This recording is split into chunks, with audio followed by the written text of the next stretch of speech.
Hi, Algebra 2 Honor students. Today's going to be the third day of Unit 9 here. We're going to be talking about how do we solve rational equations. So if you want to get some notes started, you can see that I have some steps listed here. And the steps are going to sound somewhat similar to what we did with simplifying complex fractions. We did wind up, when we simplified complex fractions in the prior lesson, find the LCD. We're going to do the same thing today, looking at a set of fractions within our equation. We're going to figure out what is the least common denominator among all of our fractions. Then step 2 is to multiply both sides by the LCD. And that should make sense as a step that's logical and allowed mathematically, because of course in math we're allowed to multiply both sides of the equation by the same thing. That's going to get rid of your fractions. So if you've really chosen the LCD, you should be able to get rid of all the denominators when you multiply both sides by the LCD. And then last but not least, with what's ever left over, solve and then check your answer. And the check's kind of important for these questions because we've seen in other instances, like with radical equations and absolute value equations, sometimes we get solutions in the end that don't make sense, that don't check. And we're going to have restricted values when you solve rational equations because we're dealing with denominators that sometimes will have variables in them. And for that reason, we have to consider, is there anything that we would have to restrict as a solution, meaning we don't want the solution we get to make the fractions undefined. Okay, so we'll get into that restriction part in just a few minutes. Let's get right into number 1 here that says 4/3 plus x minus 3 over 4 equals 3x minus 1 over 6. So taking a look at our 3 denominators, the 3, the 4, and the 6, I think it's probably pretty obvious as to what the LCD is here. Even if you find a common denominator, you're still going to get the correct answer in the end. But the LCD you really should choose for this first one is 12. So what I'm going to do is I'm going to multiply the left side by 12 and multiply the right side by 12. So when I do that, typically what students like to do is when they multiply the left side by 12, distribute it to both of these fractions. So multiply this by 12 and multiply that by 12. Okay, so now that I've distributed that 12 to both fractions here, now let's start reducing with those denominators. So 3 goes into 12 4 times, and 4 times 4 is 16. And then over here, 4 goes into 12 3 times, and I'm going to put plus 3 times the quantity x minus 3. Okay, eventually I'll distribute that 3 in. That equals on this side, well, 6 goes into 12 twice, so 2 times 3x minus 1. And now that I have this written in a form where we have no more fractions, right, we clearly did pick a good LCD there. Now I can do some distributing and continue to solve. So we get 3x minus 9 there. And over here, 6x minus 2. If I combine some like terms, the 16 with the minus 9 is a plus 7. And 6x minus 2 is over here. So subtract 3x to this side, 3x. Add 2 to this side to get 9. And in the end, we get x equals 3. Okay, and like I said, you can check that real quick. I mean, on this one, you probably can, let's see. Maybe I could do it quick in my head because 3, if I plug it in for x here, makes it a 0 here. So when I do the check, the left side just becomes 4/3. So that's kind of interesting. When I plug in 3 over here, I get 3 times 3, which is 9, minus 1 is 8. So the other side is 8 6. And is that true? Yeah, if I reduce that, you will get 4/3. So that was a really quick check, just plugging in my head and kind of writing down some values over here. But in the end, if you want to do a more formal check process, you might get answers that don't make sense. Now, I mentioned before, we might have some restricted values, and it comes from whatever makes the bottom equal to 0. Well, since there was no variables in the denominator for this one, there really were no restrictions, which is why I kind of didn't begin the conversation with that. But in the next example, maybe we'll just start right away by saying, what can I not get in the denominator here? All right, so we're going to have 30x over x minus 18 over 4x is equal to 7. Okay, so let's solve this rational equation.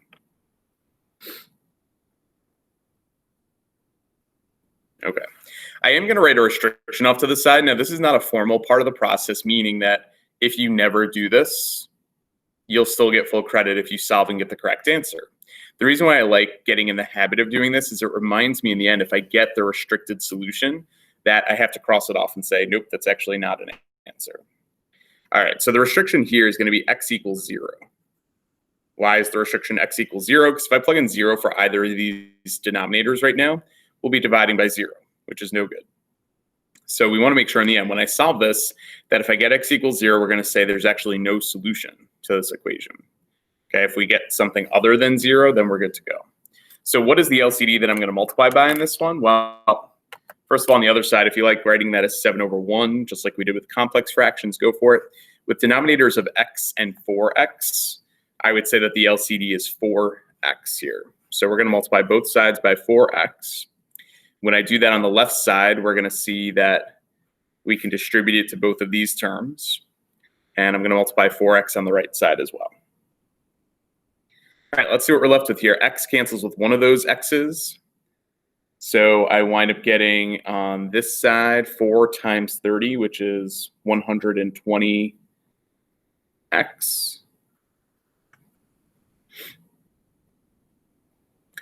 So over here, the 4x's cancel completely. So 4x and 4x cancel. So we get minus 18 right there. And then finally, for the last piece over here, there's not really anything to cancel out, right? So you would just multiply 7 times 4x to get a 28x over here. Okay. So now if I start combining like terms and simplifying, maybe I would subtract the 28x over to the other side and add the 18 over to the right side. So if I subtract 28x over here, that leaves me with 92x's. And if I add the 18 to this side, I get a positive 18. All right, and then from there, the last step is to divide by 92. And clearly I'm not going to get x equals 0, so that's good news. But 18 over 92, maybe just reduce that real quick. If you type in 18 divided by 92, if you actually just hit math and then convert to fraction, it will reduce it for you. So it turns out 2 is the least common factor that went into both. 9 over 46 is what your final reduced answer might look like for that one. 9 over 46. Okay, let's take a look at another example where we might have some variables in the denominator, and we'll see if we can find the LCD, but then also maybe talk about some restrictions as well.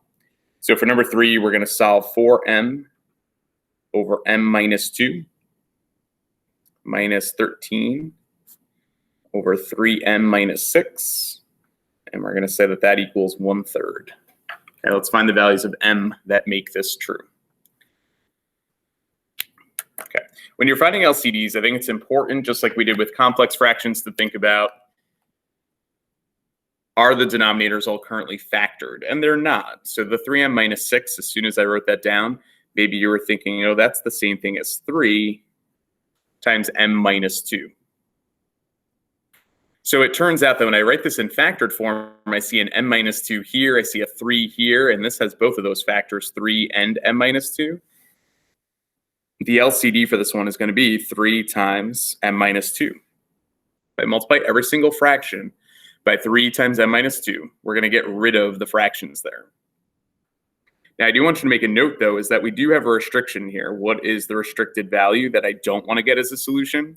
Well, whatever makes the denominator equal 0, which in both of these denominators would be if m equals 2. If we get m equals 2, it's no good. We're going to get a 0 on the bottom. So just make sure that in the end, if we get that solution, then we cross it off and say it's no good. All right, let's go ahead and multiply both sides by the 3 times m minus 2. So multiply this and this and this. Let's see if I can squeeze that in next to each and every one of them. All right, 3 times m minus 2. Perfect. All right, so what's going on for the first fraction here? The m minus 2's would cancel. So we get 3 times 4m left over, which is 12m. In the middle, the nice thing is that 3m minus 2 cancels in total with the LCD. It is the LCD. So we're just left with minus 13 equals. On the other side, the 3's cancel. So 1 times m minus 2 is just m minus 2. And now we've reduced this down to a simple linear equation to solve. So if I subtract m to this side, we get 11m. If I add 13 to the negative 2, that's 11. Okay, so that's a quick solve to get m equals 1 in the end. Now, I'm pretty confident that if it's not the restricted value, that it is the correct solution. And I haven't checked the last two now. But if you plug that 1 in for m along the way, you should find in the end that you get, on the other side, 1/3. So I'm not going to take the time to check something like this, but it's maybe worth your time just to make sure you didn't make a simple algebraic mistake when going through that process. All right, let's do one more because I hope that you're kind of catching on to the whole process by now. And the next time we're in class, we will do plenty more for practice. All right, we're going to up our game for this last one here. For number 4, we're going to solve 4 over x plus 1 and then minus x squared minus 2x plus 2 over x squared minus 2x minus 3. On the other side, we're going to say equals x over 3 minus x. All right, if you can do this one, you can do pretty much any of them. So if I compare this to the last example, what I started by assessing before I found the LCD was, can I factor any of these denominators? And it turns out that the quadratic that's in the middle here is factorable, and it turns into x minus 3 and then x plus 1. Okay. So if I look at these terms, those factors there, I see the x plus 1 here, and then I see x minus 3, and I see 3 minus x. And those are so close to one another, but they're not identical.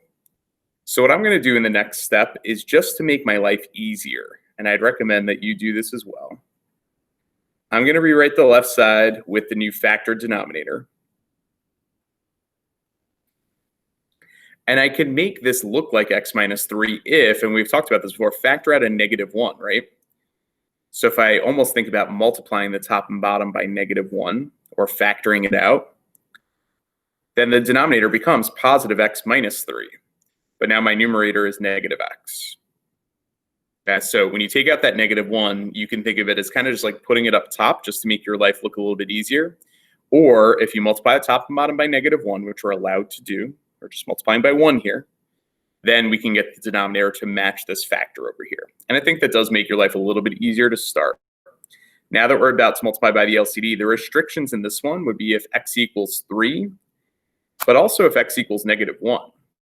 We don't want to get either of those solutions in the end because those would both make our fractions undefined in some way, shape, or form. All right, what is the LCD now? Well, the LCD is the product of these two binomials. It's x minus 3 times x plus 1. So everything's going to get multiplied by, if you can squeeze it in, x minus 3 and x plus 1. Same thing in the middle, x minus 3, x plus 1. Same thing at the end.